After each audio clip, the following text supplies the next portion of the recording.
Hello again everyone and welcome back along to the channel. Welcome back along to week 2 of the June International predictions. Now apologies for not having this out to you all sooner. I've been ill over the last 3-4 days this week, so I've been unable to record anything. Have been rolled up in bed for the week. Unfortunately, now we're back in action, back to full fitness and back out ready to get my results handed back in my face like a big creamy pie. But that's okay, because that's why we do it, for the fun and banter of my awful predictions. So round 2 of the June Internationals. We have a few more matches this weekend involving some big sides as well. Of course, we have the All Blacks with their first hit out of the international season as well, and some return legs of some cracking games from round number 1. So given those results from last week, I didn't do too badly. I did predict the Wallabies to beat Fiji, which come in for me. Scotland also to beat Italy. I picked the Springboks to do it over France, but more on that one soon. I did pick Argentina to take out England, which to my opinion was a bit of an upset as well, and Ireland also did it pretty easily against the United States. So I got all but one right there and doing pretty well so far for my picks. So we are of course just those 5 matches into the competition, and we can see quickly on the SuperBru leaderboard. If you're not involved in this, you can get involved right now, so go and sign up. You've already missed a week of the game, so it's almost a bit too late to catch up already. But we've got a top 3 consisting of Corrine NZ. Top spot has a total of 8.5 points.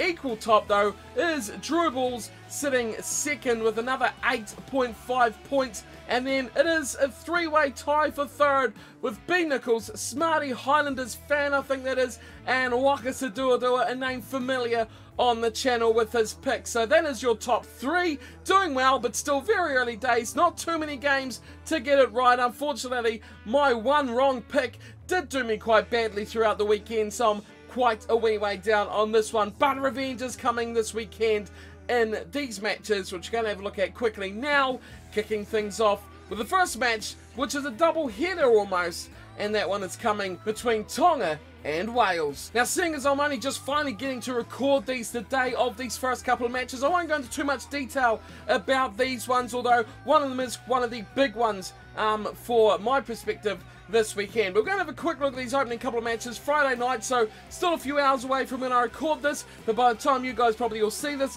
these matches would have been and gone. But it is Tonga versus Wales, the opening match of the weekend, and this is a great match too, not only for the Tongans but for rugby in general, to have Wales coming all the way over here to Eden Park to face Tonga this week. Samoa next week is great for rugby and great for the island nations getting out there and playing these bigger sides like Wales, like New Zealand, and having a bit of a tri-series there between the 3 of them almost, and the All Blacks, a bit of a mix and match for these couple of weeks of June International. So it's great to see the Tongans and the Samoans getting some top level rugby action. But the Welsh, they've got a pretty strong squad coming over here, and I do expect them to be too good for the Tongans, but this is more of the rugby that the Tongan side does need. This is first of a double header in Eden Park, the second obviously being New Zealand versus Samoa. So this will be the opener of the 2 matches. The Tongans will look to get a bit of an upset. They'll have plenty of support here in New Zealand at Eden Park. There's a big Tongan, a big Samoan community, and all those Lions fans as well, especially in the second match. Would love to get in there behind the Samoan players in that second matchup. But for Tonga, there's a lot here for them to play for. There's a lot to do against the Welsh as well, and I think they'll bring their usual game. They'll bring their physicality, they'll bring that island flair of rugby that they always do bring, and they've got a lot of good players. Again, like we talked about many times before on this channel, the island nations just become more and more professionally based every time we talk about it. Each year that goes by, we just keep saying more and more of these Tongans are becoming professionals, and pretty much the whole squad of the Samoans, the Tongans, the Fijians, they're all playing professionally now in overseas leagues like France in the top 14. They're playing in the Aviva Premiership in England and the Pro 12 in the Scotland, Wales and Italy side of things. So it's big for these guys to be getting professional rugby, and it really builds up the culture, the ability and the structural integrity of these teams and these players to be able to play at that top level club-wise and then to bring it to that top level internationally as well. Wales are missing quite a few players on the other hand though, coming over to New Zealand for the Lions tour. So maybe too many, some people may say. There shouldn't be that many Welshmen in this Lions squad, but that's the way the squad has been called up. So Wales, great opportunity here for the massive chance to really deliver some young talent into the Welsh jersey, and that's exactly what they've done to a lot of young guys, a lot of young fly halves coming in for Dan Bigger. They've got young players throughout the park that are filling in the centres and the forwards especially. They've got a lot of guys who have gone with the Lions. This is huge here for Wales and the future of Welsh rugby as well. Like I said at the start, I do expect them to be fully too good for the Tongans, and if we're going to pick a margin here, I don't think it's going to be a thrashing because I think Tonga definitely are a good side. I'm going to pick Wales by 13. Unlucky for some, but not for the Welsh.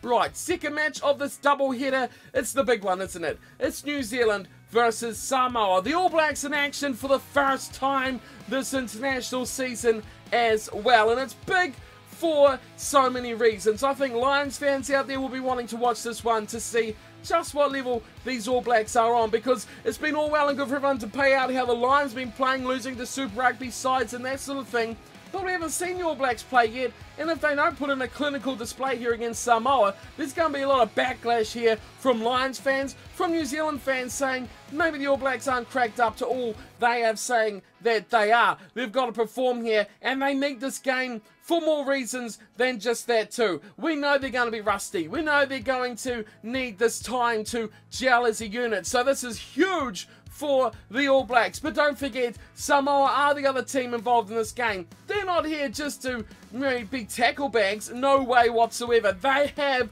one hell of a team coming out to play against the All Blacks, and you can tell, like we're saying just before, the professionalism, players all playing for big clubs overseas, and you look at this back line that Samoa have put together. Khan Fotuli'i and Tusi PC are their halves. They've got Tim Nano-Williams, Alapare Leoa, Kieran Fonatia, Albert Nakoro, and Asi Tuala. That is one hell of a back line from the Samoans. That is one very, very good team. There's some decent forwards in there as well that definitely know how to bully their way around the park, and they'll bring a lot of power, they'll bring a lot of physicality, and they will test this All Blacks team again, like we talked about. There'll be a big fan base. The Tongans will carry over and support the Samoans. The Welsh fans, they'll stick around because why not? Why wouldn't you watch an All Black game with whoever it is against? You'd still stick around to watch it if you're already in the stadium.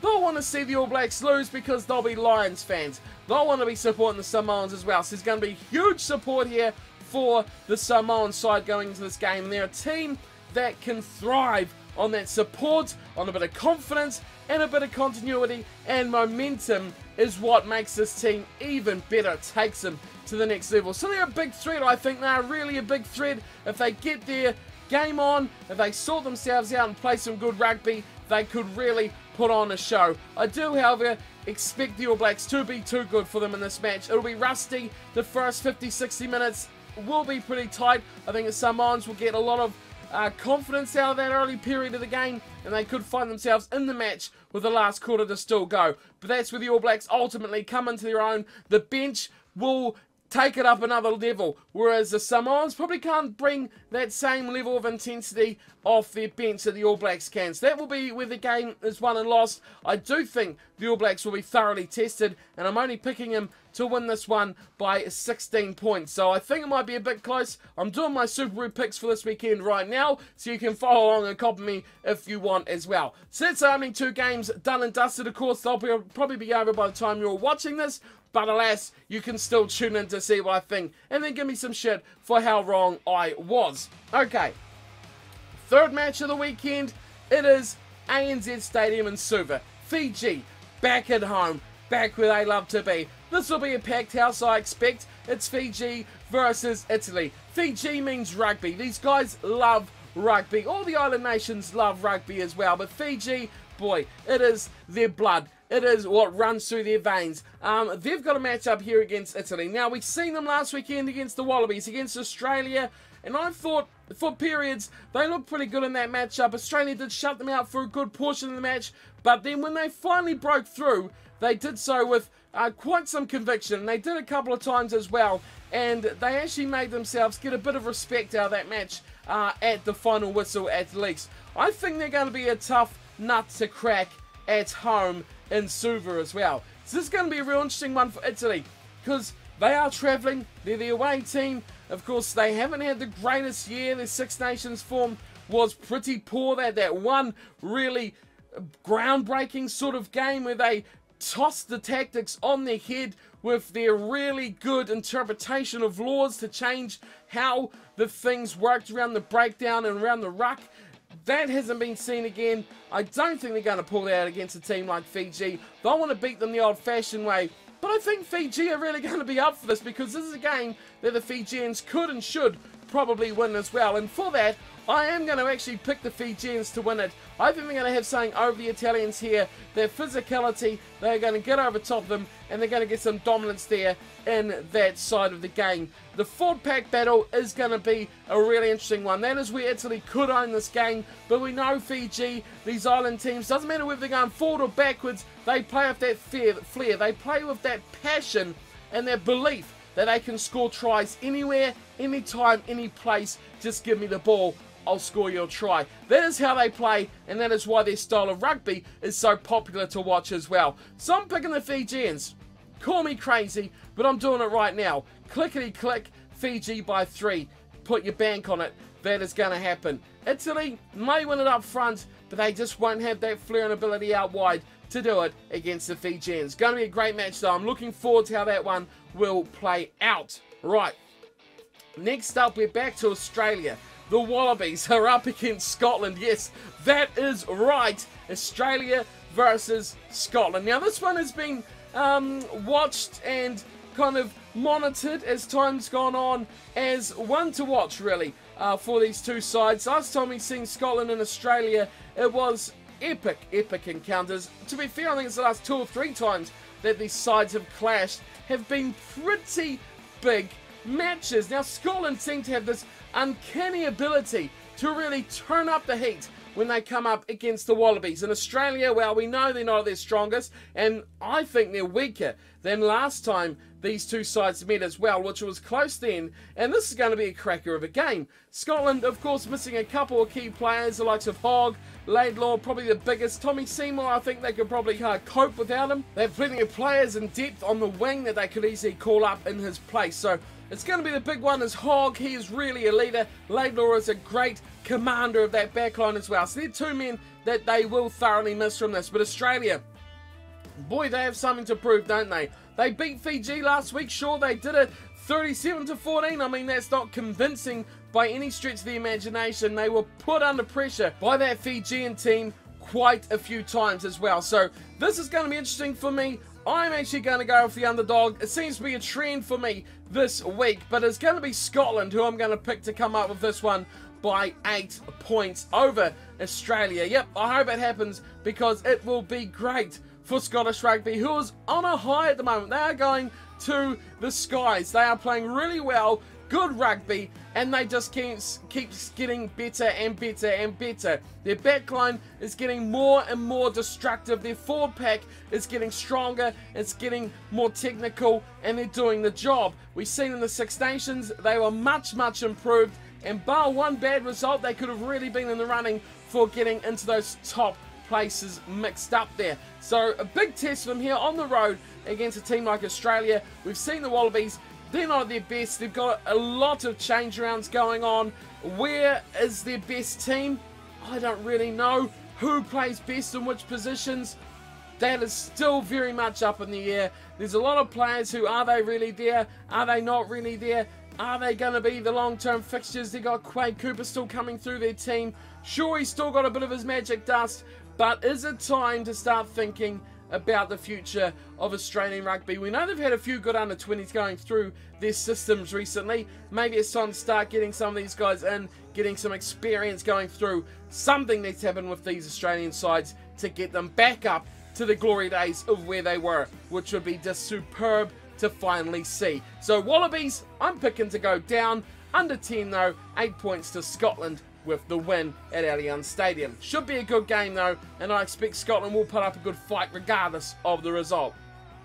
Final match of Saturday, and it is Japan at home versus Ireland. Now, if this was last weekend, I would have thought maybe Japan could have put up a bit of a fight here and do something against the Irish. But after watching Ireland last weekend, where they absolutely dominated America, and to be fair, I know Japan are a lot better side than the Americans, but boy, that Irish team looked pretty good, didn't they, against the Americans? And they are missing a lot of players, they are missing a lot of key players as well, but they have some good depth in that team. And again, all these European sides, all these British and Irish sides are having a great opportunity now to grow their depth. Force their hand, but it's kind of like a free pass for them to say, you've taken my best players, I have no reason to give you if I don't win these matches. It's not my fault. If we don't win, then it's because of the Lions. If we do win, I've unearthed these great talents, it's all me. It is all me. So there we go. They've got a great reason to bring in these youth guys. They're under no pressure, as they would normally be, to get victories. I would expect though they'll be under pressure to get a win against Japan, but it's a great chance here. Get these big guns out, get some names out there, have the future on show here against Japan. Of course, they are at home as well, which is a big difference, and Ireland are doing a lot of travelling. Of course, they were just over in America, where they played the United States, quite obviously, but now they're going back to Japan. Now that's a bit of a plane trip to go to Ireland, to America, back to Japan over 2 weeks, so a lot of travel, a lot of that jet lag will be happening to the team. It will be a bit of a downer to them, but I do fully expect that they'll get the result here over Japan. First game of the Japanese June International Series as well, so no real gauge on how this team is going to go, but I do expect this is going to be good again for them to get this exposure and this matchup against a team like Ireland, who are becoming really a tier 1 nation with some conviction as well. So good to see Japan get in the game, but I do expect them to go down by a little bit here against the Irish side. Putting my pick in now, I'm going to go Ireland by 22 over Japan. But I do expect the Japanese, they've shown already this year that they do know how to attack, they know how to score points, and I expect they'll put some points on this Ireland team and should hopefully play some nice, exciting, expansive rugby for all to enjoy as well. So that's Saturday, done and dusted. We have a couple of games to go from Sunday, so we're going to check those two out and wrap up this quick little look of week 2 of June Internationals. Now, I already said it was going to be quick, which I've failed quite considerably at already, but still 2 games to go, so let's have a look at them now. South Africa versus France. Second leg of that as well. So last week we got the first leg of South Africa versus France, which I picked to be close. I picked the Springboks by 5. They blitzed them by 23. 37-14. A lot of talk about how this was one of the best Springbok performances in quite some time. How they played quite good rugby, which is just great to hear, because South Africa on paper have an extremely good side. We've talked about this time and time again. Super Rugby, they have a great talent pool of players. It is spread a bit thin, but bring them together, they are a great bunch of players. Get that continuity together, get that gelling together, and they should be a great side, but they've struggled to present that to us over recent years. Now, to get a good win like that over France, who themselves have similar problems, is superb. Now, after one match, we return for the second.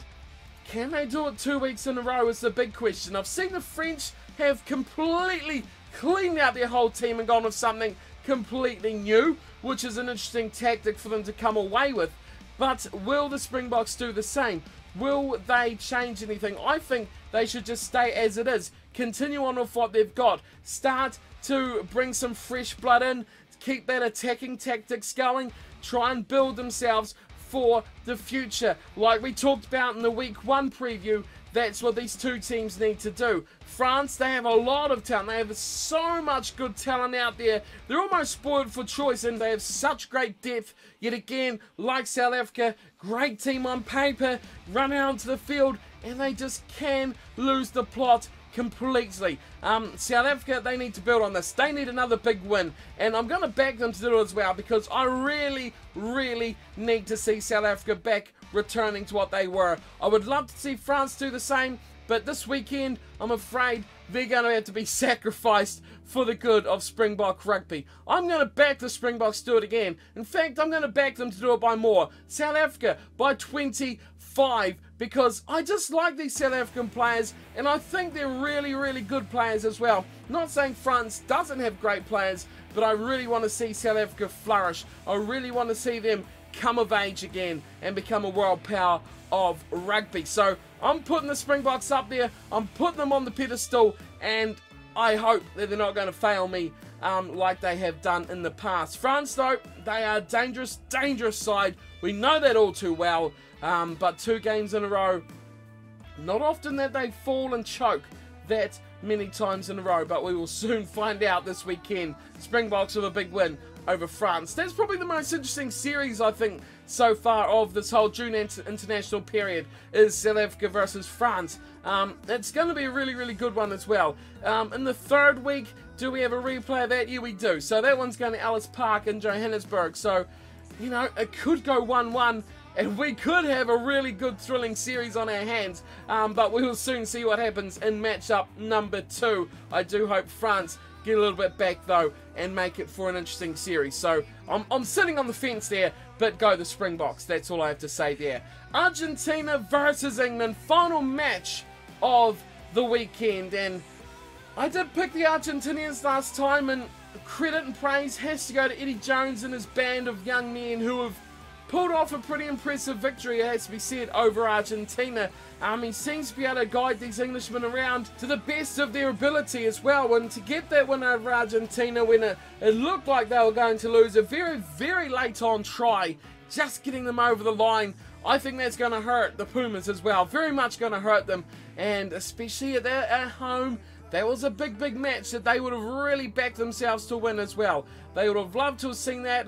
Win against England would have gone very, very well against them. And this is their last chance as well, because next weekend they are up against Georgia, which that should be a win for them, but it's going to be a challenging win as well. We've seen, especially in the Under-20 World Cup, how good these damn Georgians are becoming. So they are a real future heavyweight of world rugby as well. So watch out for Georgia in the next 10 years or so. But back to England and Argentina here. I am still going to go with Argentina. I think they're going to backlash here against the English. It's either going to go one or two ways. Argentina is going to crack back and they're going to put the English away, or they're going to fold up like a pack of cards and England should win this one comfortably. I can't see it going close. I think Argentina will do it quite comfortably if they do. And again, I'm going to go with the unlucky number just about, but I'm going to pick it off by 1 just not to be too copycat of other results. Argentina by 12. I think they're going to do it this time. I think they're going to pull things a bit more together, and this young squad touring from England may find it a little bit hard going the 2nd week in a row. But, you know, I've been wrong before, like last week. So I'm interested to see what all your picks are out there for this up-and-coming weekend of matches. That is just a very, very quick look. Tried to be as quick as possible, but we're still looking towards half an hour. Goodness me, it was only, what, 7 games? And I still have to go on for half an hour. So, there you go. A little bit of insight to my thinking. I'll try this one up before the first games, but seeing as things have been going, it'll probably be after those first couple that you'll see this little preview. So I hope you enjoy your weekend of rugby. I'll be back again with some Lions updates as well, and predictions for the up-and-coming week of Lions action. But until next time, thank you for tuning in and watching. Again, apologies for the late previews. Being sick during the week hasn't helped my cause, but I'm back and ready to get back into the action. So until next time, thanks for watching, and as always, take care.